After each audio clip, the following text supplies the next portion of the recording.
have enough new projects to sell, which means it will not get cheaper the next 10 years, and that's a big problem. You're centralizing a lot of information around different ways to design and build affordable housing around mostly Germany. Right. The cities do have some leverage on what they can demand is being built. We're not going to accept 100% market rate housing. We want some social housing out of it. Yeah, once in a while there's a little window open to do something for housing.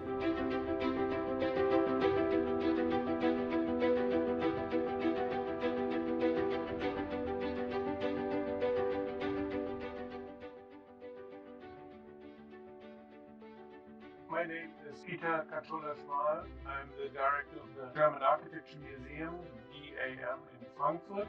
We started a Housing for All project in 2018, finished middle of 90 with an exhibition and a book. A new way to get into real affordable housing concepts that could be built, getting very interesting affordable housing schemes and architects into building for the city of Frankfurt. I want to talk about where Frankfurt is. There's a housing affordability problem there, I guess, it's been growing. Frankfurt is the number 2 most expensive city, number 1 being Munich. As everywhere, there's not enough being built.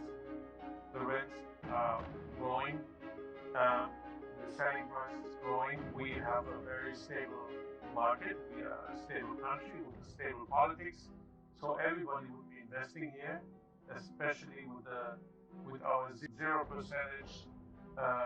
rate for money at the moment. And everybody that has money is investing in real estate, and they love to invest in Germany, and then they invest in the 6 biggest cities. Cities don't have enough new projects to sell, which means it will not get cheaper the next 10 years, and that's a big problem. It will not get any better in the next 10 years, I don't think so, unless the politics change it. And Frankfurt Department of Planning and Housing, and with a local housing firm that's owned by the city of Frankfurt, had a lot. City of Frankfurt is in the background. All of this green areas, the hedges would be developed. It's maybe 44 acres, 17 hectares, homes for 2,000 people, 850 homes. So what is a museum doing in a housing development RFP? Usually, we're not doing anything. We don't have anything to do with that. I have convinced head of the planning department, who is also part of the city-owned housing corporation, ABG. In the past, it was always the same group of architects that got the commission to find very innovative European practices, and they get a chance to build something like a building exhibition of affordable housing, which would be very good for the new planning department head, and which would be good for the city of Frankfurt. The relationship between the planning department and ABG. So ABG is a city-owned entity, but it's not controlled by the planning department per se, right? It's just sort of they are in the board, along with others. The purpose of opening up this competition to not just bring in a different cast of architects into the city, but is it because that you're trying to look for more affordable solutions? They agreed to do the competition to find architectural firms and then to maybe commission them. Nationally acclaimed competition. The only thing we changed is you would have to hand in your build project, and the jury in the first session would look at all the projects handed in and choose 10 interesting schemes to continue. In the second round, we would look which would be the best project and commission them. The first part we managed well. We had 107 European firms that handed in sometimes more than one project. So we had 130 projects, executed projects that we looked at. The first round of the competition from 13 European countries come from, then Switzerland, Austria, Slovenia, Netherlands, France, Italy, and so on. Of the best European affordable housing at the moment. The call for submissions was, we have a site, we're looking for 10 finalists that could potentially design a new site, but the way Exactly. to qualify is by submitting your prior work. Right. It shows what you've done. You're centralizing a lot of information around just different ways to design and build affordable housing. For example, a Berlin residential hybrid timber construction downtown, Cachola here, a project in Mulhouse, very famous house in Berlin by Richter, very cheaply built interiors, where the architects are responsible for the outer enclosure and the toilet and bath. And the rest is up to you. You can do it yourself or they can help you.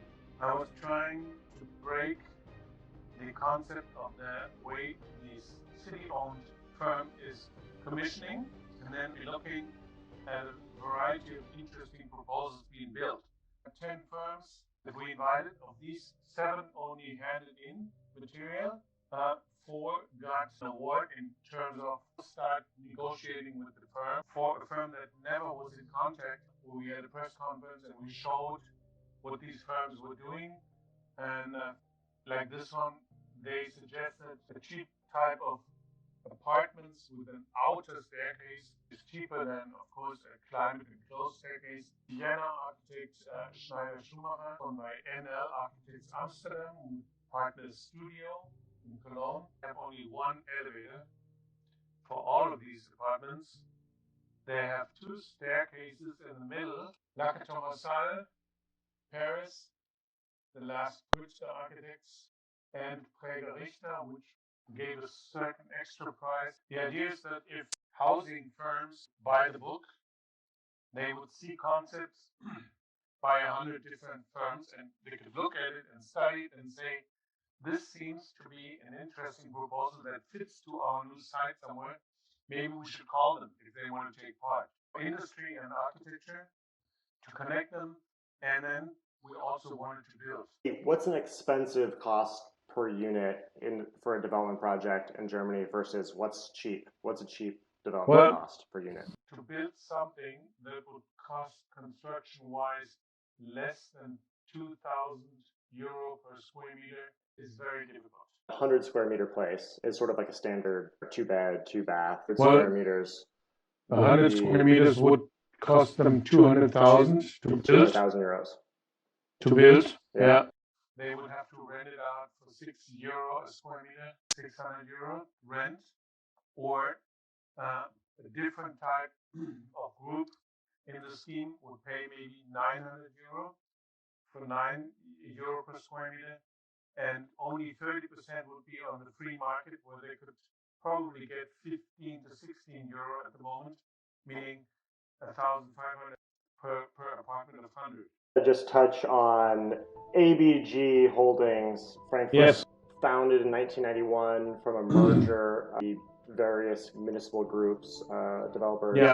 It manages over 52,000 apartments, 900 commercial properties, 25%, a quarter of Frankfurt's population lives in an ABG apartment. They are the biggest one, the biggest player here. They are 100% city-owned. They are connected not only to social housing, but they do other things as well. Municipal projects. So they start to build a museum, for example. They have fusion with a big municipal firm that constructed other projects, other type of buildings, not housing. They have facility management for tens of thousands of apartments, have to renovate them and so on. And then they build. But most municipal corporations will not have profit. They innovate technically.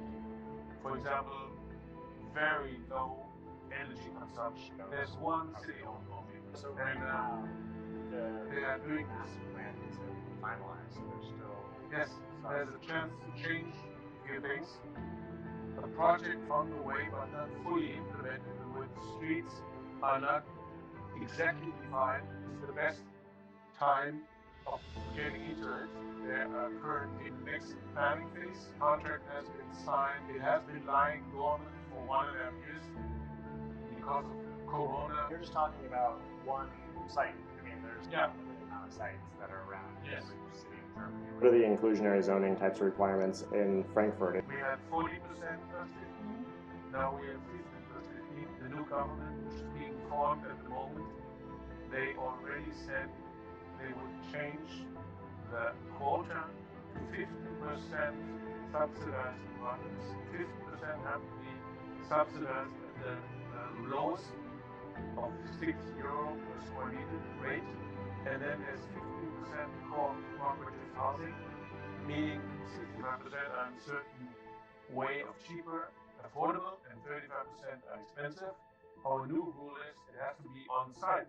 Subsidized housing would be somewhere in the outskirts, which they used to do in the past. But if they want to build anything, if they want to start anything in the next 5 years, they have to go with it. And I think 5 years ago it was 30 and no co-op. It's really increased over the past 5 years. Yeah. So it's been increased from 30 to 65. Your calculation gets worse as an investor because there's scarcity of land. So land value is going up and up and up. And it's just a question if some developers will not like to build housing, they want to build something else. How is this percentage compared to other cities in Germany? If there's, a $100 billion fund that's trying to deploy capital, they're like, oh, well, it's not as great in Frankfurt because you have such a huge subsidized requirement. So how does it compare competitively with Germany? Subsidized requirements. They are well connected and they are plus minus 10%.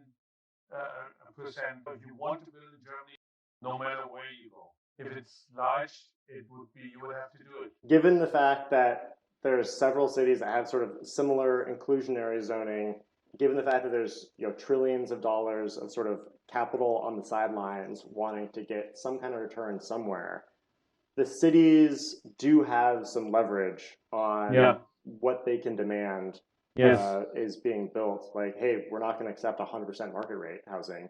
We want some social housing out of it.